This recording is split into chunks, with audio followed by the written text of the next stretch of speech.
What if the thing that looks like discipline, ambition, and drive on the outside is actually anxiety on the inside? You show up prepared for every meeting. You never miss a deadline. You are the most responsible person in the room. People look at you and see someone that has it all together. But inside, your brain hasn't stopped running since you woke up. That is not always high performance. Sometimes that's high functioning anxiety. High functioning anxiety does not look like falling apart. It looks like keeping everything together when something is quietly burning underneath. It looks like success, which is exactly why most people miss it. If you've ever wondered why your brain won't slow down even when things are going well, this video is for you. I have a law degree, I'm a patent attorney, managed a legal team as in-house counsel, managed a team inside state government, managed a real estate team, 3 different industries, 3 different teams, all leadership roles. From the outside, I look like someone that had it all handled. But internally, anxiety was still driving the bus.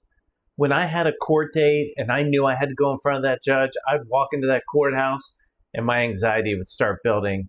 And as soon as I got in the courtroom, it built even more. And then when I was in front of the judge and I could feel all those people staring at me, my anxiety went through the roof. I kept it completely hidden from my boss because I feared he would see it as a weakness. So I over-prepared, I rehearsed, I planned for every possible scenario. And from the outside, it just looked like thoroughness. Nobody knew what was actually driving it. That is the thing about high-functioning anxiety. The coping mechanisms look like strengths. Over-preparing looks like diligence. Replaying conversations looks like self-awareness. Never fully relaxing looks like staying sharp. Because the results kept coming, nobody questioned it, including me. I was not just driven. I was driven by the fear of what would happen if I wasn't.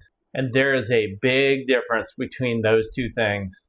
Here are 5 signs of high-functioning anxiety that most ambitious people never recognize because they look like something else entirely.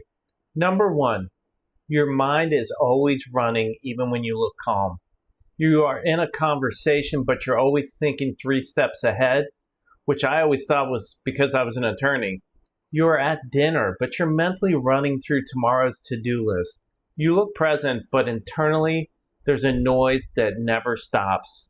Number 2, you over-prepare because uncertainty never feels safe. It's not that you love preparation. It's that not being prepared feels dangerous.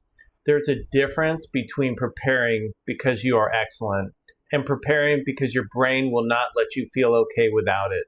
Number 3, you replay conversations looking for what went wrong. Not because you are insecure, but because your brain is scanning for threats. Reviewing the tape, trying to figure out what you missed. The thing someone might use against you later.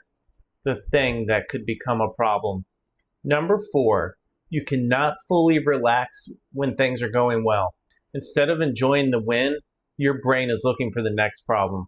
What could go wrong from here? What are you not paying attention to right now?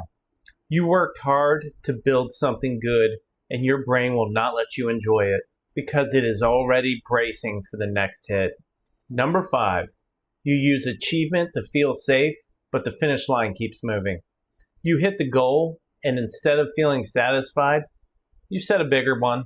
Not because you are ambitious, because the anxiety only quiets when you're moving.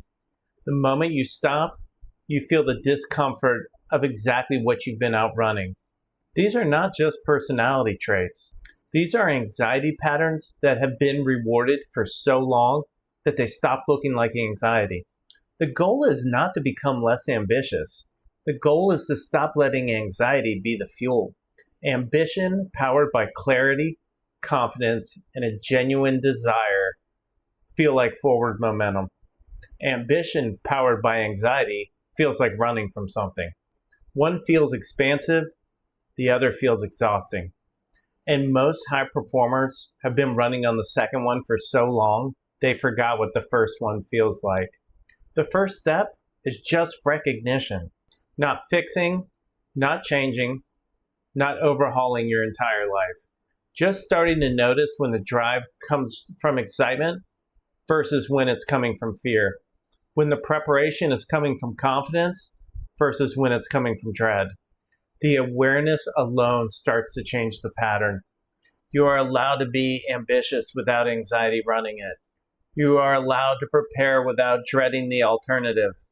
You are allowed to succeed without waiting for it to all fall apart. That is not a personality change.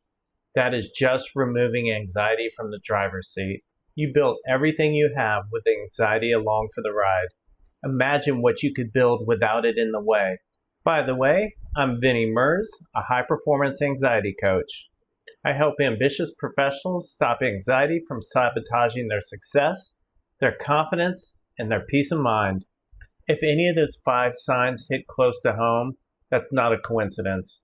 That is recognition, and recognition is where everything starts to change. You are not broken. You are not weak. You have just been running a very demanding race with anxiety as your co-pilot, and it's exhausting. If you're ready to figure out what is actually keeping you stuck and start doing something about it, I do a 30-minute strategy session.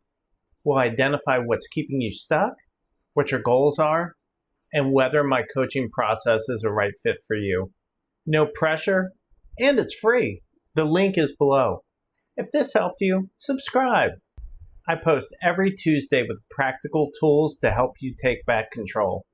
No fluff, no theory, just what actually works.